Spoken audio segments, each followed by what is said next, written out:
3장. 로마의 티베리우스 왕제가 다스린 지 15년째가 되던 해에 본디오 빌라도는 유대 총독으로 있었다. 그리고 헤롯은 갈릴리 지방의 왕으로, 그의 형제 빌립은 이두레와 드라고닛 지방의 왕으로, 루사니아는 아빌린의 지방의 왕으로 있었으며 안나스와 가야바는 대제사장으로 있었다. 바로 그 무렵 하나님의 말씀이 광야에 있는 사가랴의 아들 요한에게 들려왔다. 요한은 요단강 부근의 여러 지방을 다니며 죄를 용서받게 하려고 회개의 세례를 전파하였다. 이것은 예언자 이사야의 책에 기록된 말씀과 같다. 광야에서 어떤 사람의 외치는 소리가 들린다. 너희는 주를 위해 길을 준비하라. 그의 길을 곧게 하라. 모든 골짜기가 메워지고 모든 산이 낮아질 것이며 굽은 길이 곧아지고 험한 길이 평평해지며 모든 사람이 하나님의 구원을 볼 것이다. 요한은 세례받으러 나오는 사람들을 이렇게 꾸짖었다. 독사의 자식들아, 누가 너희더러 앞으로 내릴 하나님의 무서운 벌을 피하라고 했느냐? 너희는 진정으로 회개했다는 것을 보여줄 만한 바른 행동을 하라. 그리고 속으로라도 아브라함이 우리 조상이다 라고 말하지 말아라. 하나님께서는 이 돌들을 가지고도 아브라함의 후손이 되게 하실 수 있다.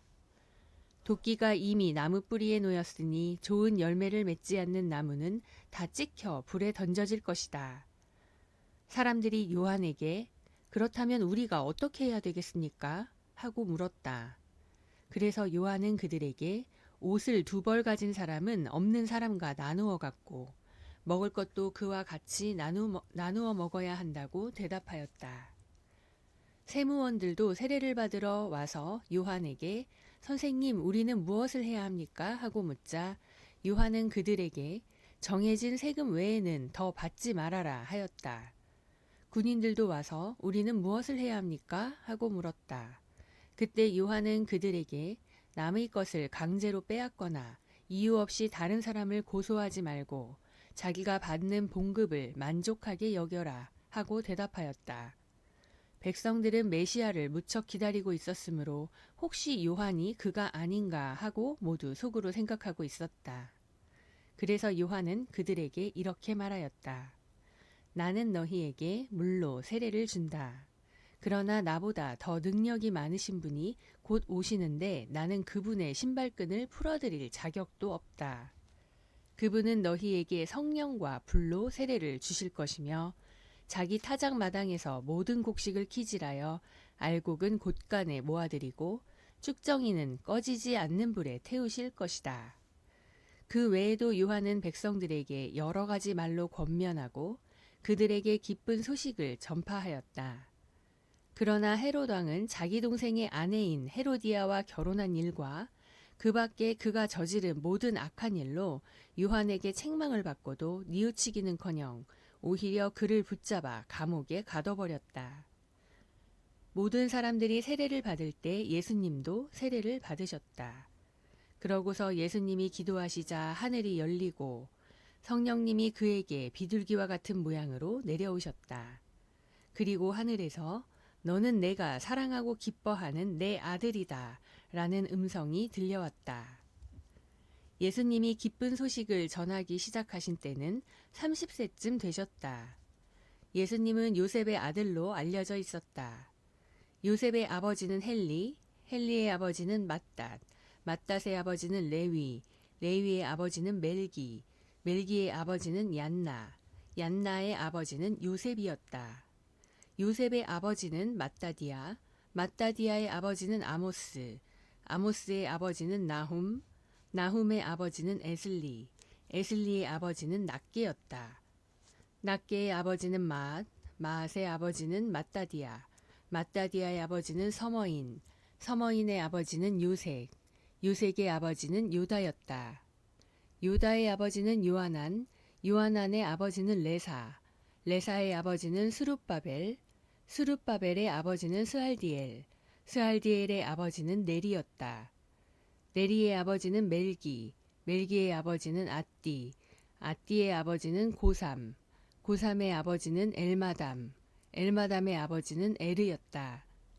에르의 아버지는 예수, 예수의 아버지는 엘리에서, 엘리에서의 아버지는 요림, 요림의 아버지는 맏닷, 맏닷의 아버지는 레위였다. 레위의 아버지는 시므온, 시므온의 아버지는 유다, 유다의 아버지는 요셉, 요셉의 아버지는 요남, 요남의 아버지는 엘리야김이었다.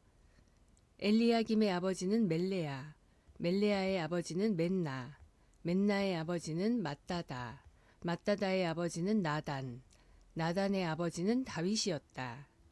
다윗의 아버지는 이세, 이세의 아버지는 요벳, 오벳의 아버지는 보아스, 보아스의 아버지는 살몬, 살몬의 아버지는 나손이었다. 나손의 아버지는 암미나답, 암미나답의 아버지는 람, 람의 아버지는 헤스론, 헤스론의 아버지는 베레스, 베레스의 아버지는 유다였다. 유다의 아버지는 야곱, 야곱의 아버지는 이삭, 이삭의 아버지는 아브라함, 아브라함의 아버지는 데라, 데라의 아버지는 나홀이었다. 나홀의 아버지는 스룩, 스룩의 아버지는 르우, 르우의 아버지는 벨렉, 벨렉의 아버지는 에벨, 에벨의 아버지는 셀라였다. 셀라의 아버지는 가이난, 가이난의 아버지는 아르박삿, 아르박삿의 아버지는 셈, 셈의 아버지는 노아, 노아의 아버지는 라멕이었다. 라멕의 아버지는 무드셀라, 무드셀라의 아버지는 에녹, 에녹의 아버지는 야렛, 야렛의 아버지는 마할랄렐, 마할랄렐의 아버지는 가이난이었다. 가이난의 아버지는 에노스, 에노스의 아버지는 셋, 셋의 아버지는 아담, 아담의 아버지는 하나님이셨다. 4장. 예수님은 성령이 충만하여 요단강에서 돌아오셨다. 그리고 성령님의 인도로 광야에 나가 40일 동안 마귀에게 시험을 받으셨다. 예수님은 그동안 아무것도 잡수시지 않아서 그 기간이 끝났을 때는 몹시 시장하셨다. 바로 그때 마귀가 예수님께 말하였다. 네가 하나님의 아들이라면 이 돌을 빵이 되게 하라. 그러나 예수님은 마귀에게 이렇게 말씀하셨다. 성경에는 사람이 빵으로만 살아서는 안 된다 라고 쓰여 있다. 그러자 마귀는 예수님을 높은 곳으로 데려가 잠깐 사이에 세상의 모든 나라를 보여주면서 말하였다. 내가 이 모든 나라의 권세와 영광을 너에게 주겠다. 이것은 나에게 주어진 것이므로 내가 주고 싶은 사람에게 줄 수 있는 것이다. 그러므로 네가 나에게 절하면 이 모든 것이 내 것이 될 것이다. 그때 예수님이 말씀하셨다. 성경에는 주 너의 하나님을 경배하고 그분만을 섬겨라고 쓰여 있다. 또다시 마귀는 예수님을 예루살렘으로 데리고 가서 성전 꼭대기에 세우고 이렇게 말하였다. 네가 하나님의 아들이라면 여기서 뛰어내려 보아라. 성경에는 하나님이 천사들에게 명령하여 너를 지키게 하실 것이니 천사들이 손으로 너를 붙들어 내 발이 돌에 부딪히지 않게 할 것이다 라고 쓰여 있다. 그래서 예수님은 마귀에게 성경에는 주 너의 하나님을 시험하지 말라고 기록되어 있다 하고 대답하셨다. 마귀는 이 모든 시험을 다 한 후에 적절한 시기가 올 때까지 잠시 예수님을 떠나갔다. 예수님이 성령님의 능력을 받아 갈릴리로 돌아오시자 이 소문이 사방에 퍼졌다. 예수님은 여러 회당에서 가르치시며 모든 사람에게 영광을 받으셨다. 예수님은 자라나신 고향 나사렛으로 가셔서 전에 하시던 대로 안식일에 회당에 들어가셨다. 그리고 성경을 읽으려고 일어나서 이사야의 예언서를 받아 이렇게 쓰인 곳을 찾아 읽으셨다. 주께서 나를 성령으로 충만하게 하셨으니 가난한 사람에게 기쁜 소식을 전하게 하시려고 나를 택하여 보내셨다. 그가 나를 보내신 것은 마음 상한 자를 고치고 포로에게 자유를 선포하며 눈먼 사람을 다시 보게 하고 짓눌린 사람을 풀어주며 주께서 은혜 베푸실 때를 전파하도록 하기 위해서이다. 예수님이 그 책을 덮어 회당 직원에게 되돌려주고 앉으시자 그것에 모였던 사람들의 눈길이 다 예수님에게로 쏠렸다. 그때 예수님은 그들에게 이제 읽은 성경 말씀이 오늘날 너희에게 이루어졌다 하고 말씀하셨다. 그러자 모두 예수님에 대하여 감탄하고 그 은혜스러운 말씀에 놀라면서 이 사람은 요셉의 아들이 아니냐 하고 수군거렸다. 그래서 예수님이 그들에게 이렇게 말씀하셨다. 너희는 틀림없이 의사야 내 병이나 고쳐라는 속담을 들어 너희가 들은 일, 곧 내가 가버나움에서 행한 기적을 이곳 고향에서도 해보라고 나에게 말할 것이다. 내가 분명히 말하지만 예언자가 자기 고향 내에서는 환영을 받지 못한다. 엘리야 시대의 이스라엘에는 3년 반 동안 비가 내리지 않아 온 나라에 큰 흉년이 든 일이 있었다. 그때 거기에는 많은 과부가 있었지만 하나님께서는 오직 시돈의 사렙다에서 사는 한 과부에게만 엘리야를 보내셨다. 또 예언자 엘리사 시대에는 이스라엘에 많은 문둥병자가 있었으나 한 사람도 깨끗함을 받지 못하고 오직 시리아 사람 나아만 고침을 받았다. 회당에 있던 모든 사람들이 이 말을 듣고 분개하여 일어나 예수님을 산 위에 세워진 그 마을 밖 벼랑까지 끌고 가서 던져버리려고 하였다. 그러나 예수님은 의연하게 그들 가운데로 지나서 가버리셨다. 예수님이 갈릴리 가버나움으로 내려가 안식일에 회당에서 권위 있는 말씀으로 가르치시자 사람들은 모두 놀랐다. 마침 그 회당에 더러운 귀신 들린 사람 하나가 있었다. 그가 크게 소리를 지르며 나사렛 예수님, 우리가 당신과 무슨 상관이 있습니까? 우리를 없애려고 오셨습니까? 나는 당신이 하나님의 거룩한 아들임을 압니다. 하고 외쳤다.